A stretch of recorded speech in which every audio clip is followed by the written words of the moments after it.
Hello, कैसे हैं आप सब। मैं आपका मेंटर और आप देख रहे हैं लर्न इंग्लिश विदाउट रूल्स का एक नया और फ्रेश सेशन। आज यहाँ पर बारी है SSC previous year error spotting के एपिसोड की और एपिसोड संख्या है 7। तो चलिए फटाफट सेशन की शुरुआत करते हैं। लेकिन उससे पहले जो लोग इस चैनल पर नए हैं और वैसे पुराने लोग जिन्होंने अब तक चैनल को सब्सक्राइब नहीं किया है, प्लीज सब्सक्राइब कर लीजिए। बेल आइकन प्रेस करके नोटिफिकेशन को ऑल पर रखिएगा ताकि यहाँ से जो वीडियो अपलोड हो उसकी सूचना आपको मिले और कोई भी सेशन मिस ना हो। लाइक और शेयर करने में कंजूसी नहीं कीजिएगा क्योंकि मुझे लग रहा है कि इस सेशन को आप एंजॉय कर रहे हैं और बहुत कुछ यहाँ से सीखने के लिए मिल रहा है। सेशन के दौरान मन में अगर कोई दुविधा रह जाती है, कुछ समझ में नहीं आता है, कुछ पूछना हो तो कमेंट में लिख करके मुझे बताइएगा। जल्द से जल्द उसका आंसर लेकर के हम आपके सामने उपस्थित जरूर होंगे। चलिए सेशन की शुरुआत करते हैं।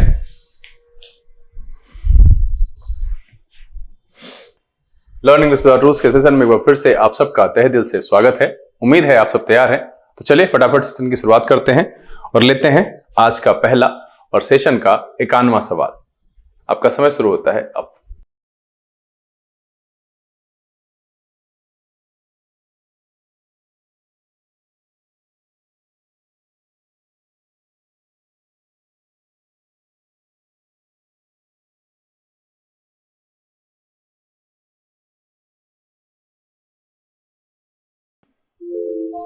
चलिए समय समाप्त हो चुका है और उम्मीद है कि आपने इस सवाल को सही से बनाया होगा क्योंकि इसका जो कॉन्सेप्ट है वो मैंने पीछे आपको बताया है। देखिए क्या कह रहा है, नॉलेज ऑफ एटलीस्ट 2 लैंग्वेजेस। अब यहां पर देखिए बीच में ऑफ है। मैंने आपको बताया था एनपीएन और मैंने बताया था कि ऐसे में वर्ब जो है वो सिंगुलर या प्लुरल पहले नाउन के हिसाब से होता है। अब ये एनपीएन क्या है, तो पहला एन है नाउन, दूसरा है प्रेपोजिशन और तीसरा है नाउन। मतलब है नाउन प्रेपोजिशन नाउन, ये एक ही नहीं और भी हो सकता है, इसमें और भी प्रेपोजिशन जोड़ के और भी नाउन लगा सकते हैं। पूरे डिटेल से मैंने इस पर चर्चा की है। अगर आप सबका एपिसोड छूटा है तो इसको समाप्त कर लीजिए। इसके पहले जो 6 एपिसोड हुआ है उसको भी बारी बारी से बना जाइए और यहीं पर आपको तो कुछ करने की जरूरत भी नहीं है। एक पेज भी मिल जाए, कलम मिल जाए, वैसे आप बैठिए तो नोटबुक लेकर के बैठिए क्योंकि जो इंपॉर्टेंट पॉइंट होता है ना उसको नोट डाउन करना बहुत जरूरी होता है। इस लिहाजन कि आगे जब वो क्वेश्चन आएगा ना तो उसमें फिर गलती नहीं होनी चाहिए। क्योंकि अगर एक बार आपने किसी सवाल को बनाया है और दोबारा वो आपसे गलत हो जा रहा है, दैट मींस आपके पढ़ने में कमी है, कुछ तो गड़बड़ है कि जो काम हमने किया है दोबारा क्यों गलत होगा। एक बार ठीक है, नहीं किया हुआ है, पहले कभी नहीं किया है तो गलती समझ में आती है, बट जब हमने एक बार किया, उसको सीखा, पढ़ा, तो दोबारा गलती नहीं होनी चाहिए। तो यहां पर क्या है, मेरा नॉलेज सब्जेक्ट है और इसलिए यहां होना चाहिए इज, कि knowledge of at least 2 languages is required to pass the examination. और इसलिए सवाल का जवाब क्या हो जाएगा, ऑप्शन नंबर सी। चले अगला सवाल लेते हैं और आपका समय शुरू होता है अब।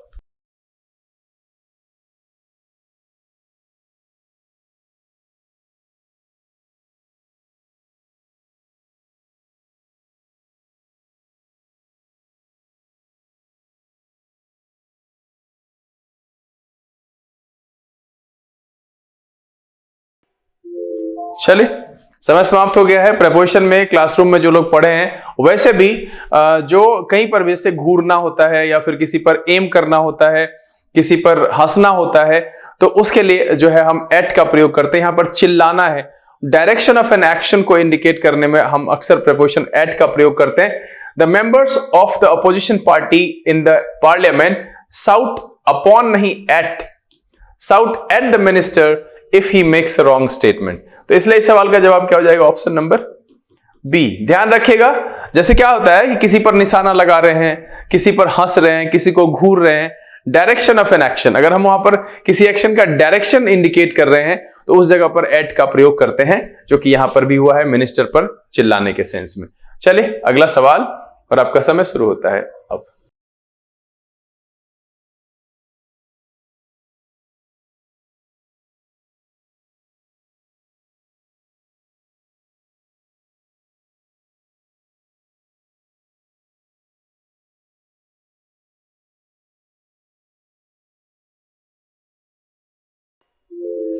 चलिए समय समाप्त हो चुका है। क्या कह रहा है, एवरीवन ऑफ द फिल्म्स। अरे इसकी कोई जरूरत ही नहीं है, एवरीवन ऑफ द फिल्म्स क्यों होगा, यहां पर ऑल द फिल्म्स लिखिए सीधा सीधा।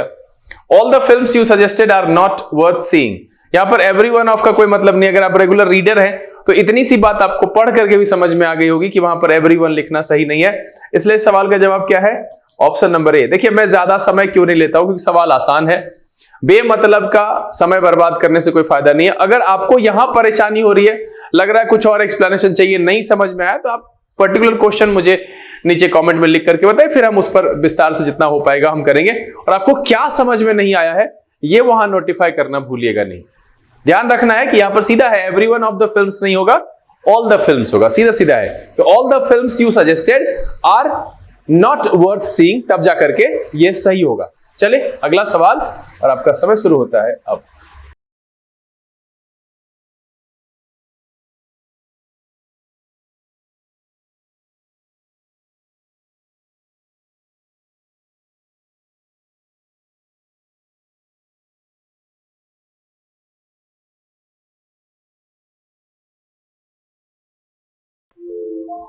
चले समय समाप्त हो चुका है। कह रहा the secretary and the principal of the college are attending the district development council meeting at the collectorate, है ना। तो यहां पर देखिए कि यहां पर भी सेक्रेटरी से पहले द लगा हुआ है, यहां पर भी प्रिंसिपल से पहले द लगा हुआ है। इसका मतलब है कि दो आदमी है। मैंने कहा था कि अगर दो नाउन एंड से जुड़े हुए हों और दोनों के साथ एडजेक्टिव या आर्टिकल लगा हुआ तो प्लूरल होता है। यहां पर लगा हुआ है आर, उसके साथ लगा हुआ है V4, कहीं पर भी कोई गड़बड़ी नहीं है, इसलिए सवाल का जवाब है नो एरर, और जो ऑप्शन है वो है ऑप्शन नंबर डी। चले अगला सवाल, और आपका समय शुरू होता है अब।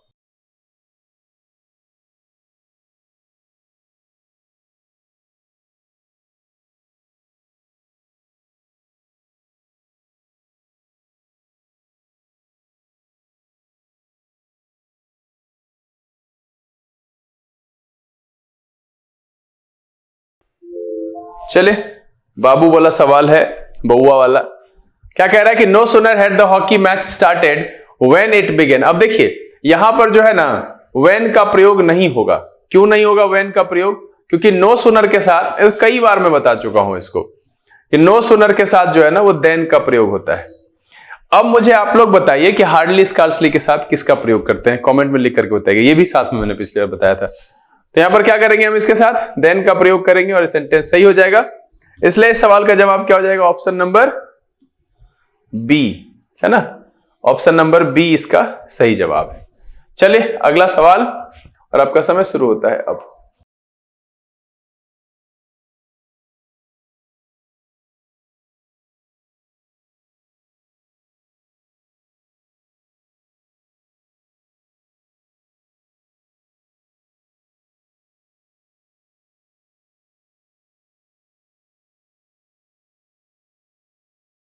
चलिए समय समाप्त हो चुका है। देखिए क्या कह रहा है, द सेक्रेटेरिएट कंप्राइजेस ऑफ। आपको पता होना चाहिए कि जब कंप्राइज वर्ब की तरह प्रयोग होता है ना, इसका मतलब होता है कंसिस्ट ऑफ।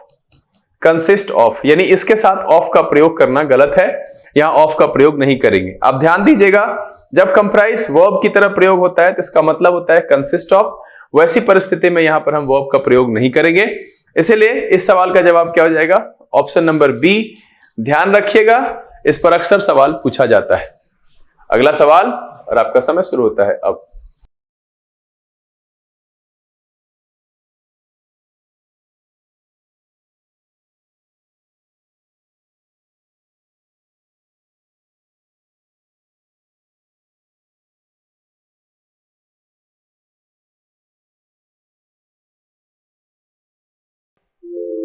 चलिए समय समाप्त हो गया है। कह रहा it is high time he stood on his own two legs. अब देखिए यहां पर तो इट इज हाई टाइम का कॉन्सेप्ट आपको पता है क्या है? इसका कॉन्सेप्ट है इट इज टाइम, ठीक है। इट इज हाई टाइम, ये मैंने बताया था। टेंस वाला जो जिन लोगों ने किया है मिरर ऑफ कॉमन एरर, मैं फिर कह रहा हूं कि नहीं किए हैं तो मिरर ऑफ कॉमन एरर के एपिसोड्स को कीजिए, बहुत फायदा होगा उससे, ठीक है। एक था इट इज अबाउट टाइम, ये सभी लिखे जाते प्रेजेंट में है, लेकिन ये होते पास्ट को इंडिकेट करते हैं, ठीक है। इंडिकेट्स पास्ट, ठीक है। तो यहां पर तो ठीक है, यहां स्टूड लिखा हुआ है तो इसमें कोई गड़बड़ी नहीं है कि it is high time he stood on his own two legs, ये गलत है। देखिए एक मेरा ईडियम है stand on one's own feet, यानी अपने पैरों पर खड़ा होना, जब हम अपने आप का ख्याल रख सके, खुद का ध्यान रख सके, वैसी स्थिति में आ जाए, तो ये एक ईडियम है, ठीक है।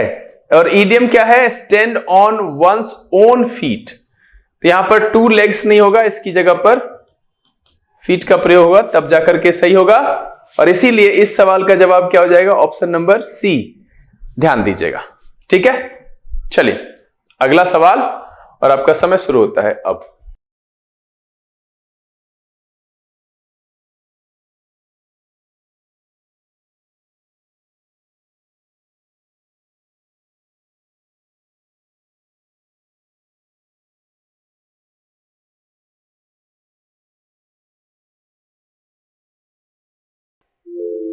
चलिए समय समाप्त हो गया है।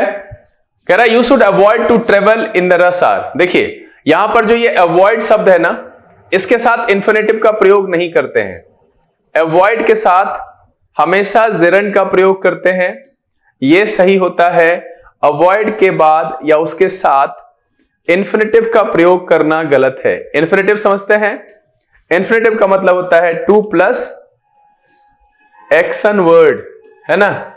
टू प्लस एक्शन वर्ड का यूज नहीं करते, ये गलत होता है। इसके साथ क्या करते हैं? एक्शन वर्ड प्लस आईएनजी, इसका इस्तेमाल करते हैं। तो यहां पर क्या हो जाएगा? टू ट्रेवल नहीं, ट्रेवलिंग, ठीक है। कि you should avoid travelling in the rush hour, तब जाकर के सही होगा। और इसीलिए इस सवाल का जवाब हो जाएगा ऑप्शन नंबर बी। कोई दिक्कत? You should avoid travelling. ध्यान रखिएगा कि अवॉइड का प्रयोग जब भी किया जाएगा उसके बाद इंफिनिटिव का प्रयोग नहीं करेंगे, हम उसके बाद जेरंड का प्रयोग करेंगे। चलिए अगला सवाल, और आपका समय शुरू होता है अब।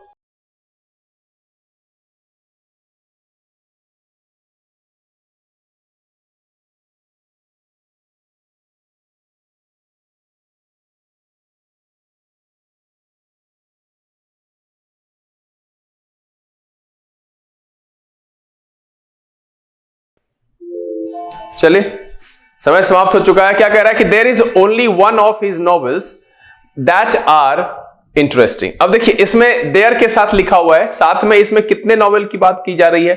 Only one. उनके सारे नॉवेल्स में से एक की बात की जा रही है, तो इसलिए यहां पर आर लगना सही नहीं है, इसकी जगह पर इज लगेगा। कि देयर इज ओनली वन मतलब सभी नॉवेल्स में से सिर्फ एक की बात कर रहे हैं। There is only one of his novels that is interesting, तो वो सिर्फ नॉवेल्स में से एक है जो इंटरेस्टिंग है, इसलिए यहां पर आर लिखना गलत है। और इसलिए सवाल का जवाब क्या हो जाएगा? Option number C. चलिए अगला सवाल, और आपका समय शुरू होता है अब।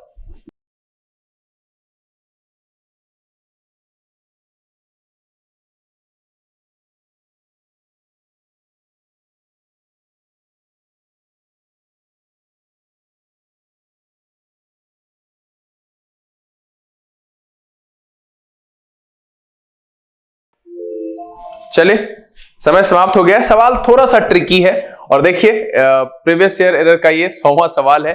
बहुत जल्द हम लोग सारा खत्म कर लेंगे।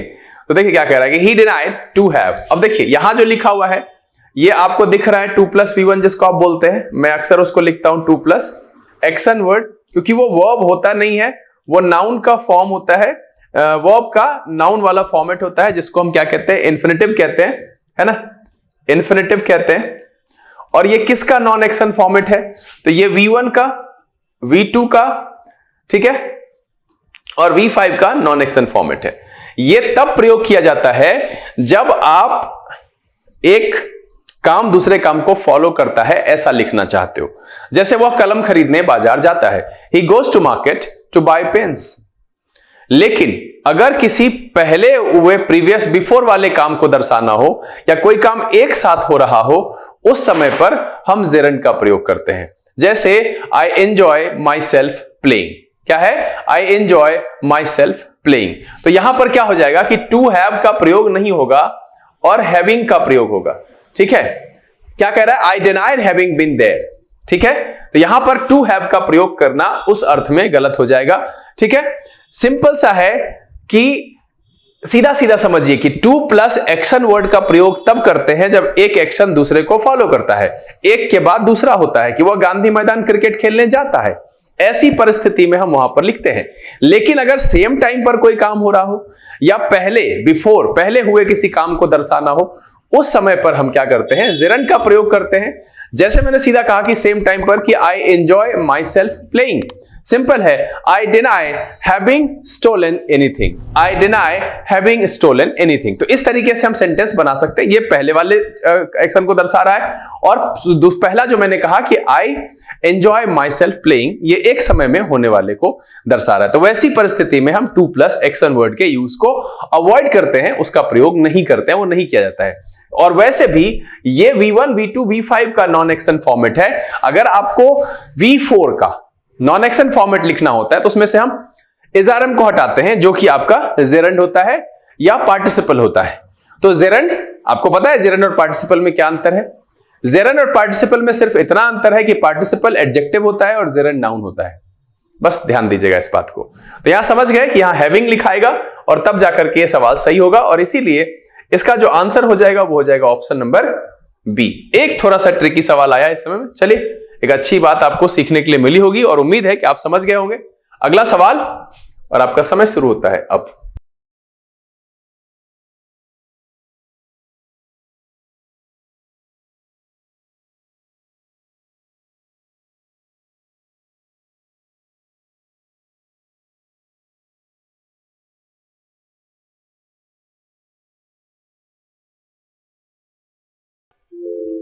चलिए समय समाप्त हो चुका है, और बहुत ही बेवकूफ, क्या कहेंगे, अनजान छोटा बच्चा भी सवाल को बनाएगा कि भैया दूध के पहले, मिल्क के पहले ए का प्रयोग गलत है, इसलिए सवाल का जवाब क्या है, ऑप्शन नंबर ए। और अगर ये किसी से नहीं बना है तो आप अपनी स्थिति खुद समझ सकते हैं, मैं कुछ नहीं कहूंगा, बस इंप्रूव करिए। हाँ, आप किसी भी परिस्थिति में है, चिंता करने की जरूरत नहीं है, क्योंकि चिंता से चतुराई घटती है सर, और दुख से घटता है शरीर। पुराने जमाने की जो कहावत थी ना, भले आप सब नए जनरेशन के लोग हैं, आपको वो चीज समझ में नहीं आती है, लेकिन सारी दुनिया लौट करके आयुर्वेदा की तरफ ही जा रही है, और सबसे परफेक्ट लाइफस्टाइल वही है। तो चिंता से चतुराई घटे, दुख से घटे शरीर। तो टेंशन नहीं लेना है, नहीं बना है, एनालाइज करिए और शुरू हो जाइए कि कहां से पढ़ना है, क्योंकि आपसे बेहतर आपको कोई नहीं समझता है। चलिए अगला सवाल, और आपका समय शुरू होता है अब।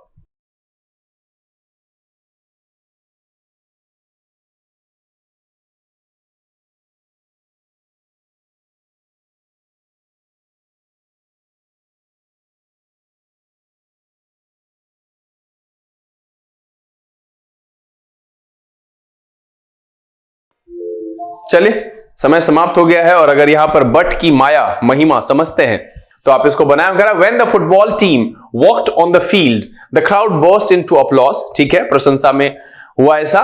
बट, तो बट का मतलब है कि इसका विरोधी होना चाहिए, मतलब इसके अपोजिट में कुछ लिखना पड़ेगा।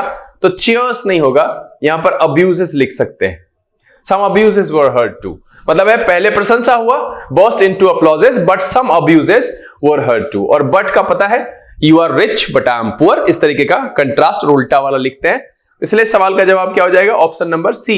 और यह सवाल अगर नहीं बना है तो मैं कहूंगा कि इसका यही उपाय है कि आप ग्रामर जो पढ़ रहे हैं, जो इंग्लिश सीख रहे हैं, वो सीखते रहिए, साथ में अंडरस्टैंडिंग पर काम कीजिए, बहुत जरूरी है। चलिए अगला सवाल, और आपका समय शुरू होता है अब।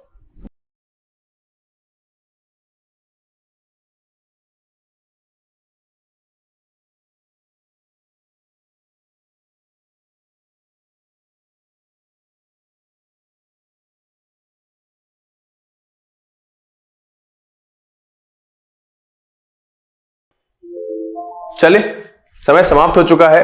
कह रहा है a lot of form filing is just red tape and sometimes the forms are so complicated that people can't make head or tail from them.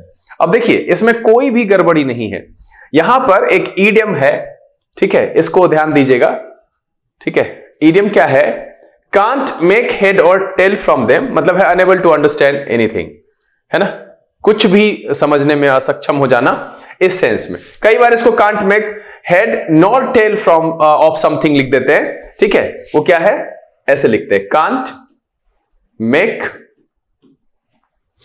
Head, और लिखो या नॉर लिखो, ठीक है, टेल ऑफ समथिंग।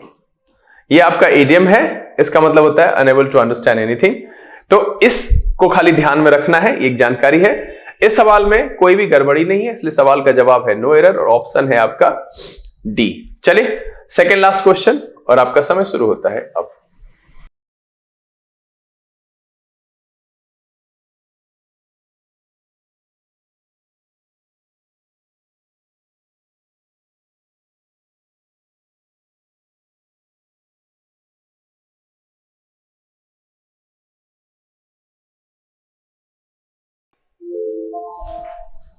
चलिए क्या कह रहा है कि you are required to explain your conduct within 2 days of the receipt of. देखिए ये जो ऑफ द रिसिप्ट ऑफ है ना, गलत है, होना चाहिए ऑन रिसिप्ट ऑफ, और इसका मतलब होता है after something has been received.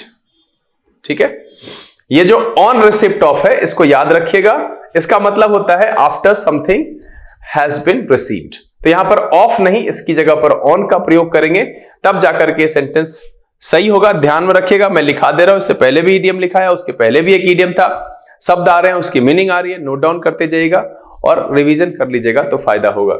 यहां पर क्या हो जाएगा, ऑप्शन नंबर सी इस सवाल का जवाब होगा, ऑफ को हटाकर करेंगे ऑन। चले अगला सवाल जो कि आखिरी है सेशन का, आपका समय शुरू होता है अब।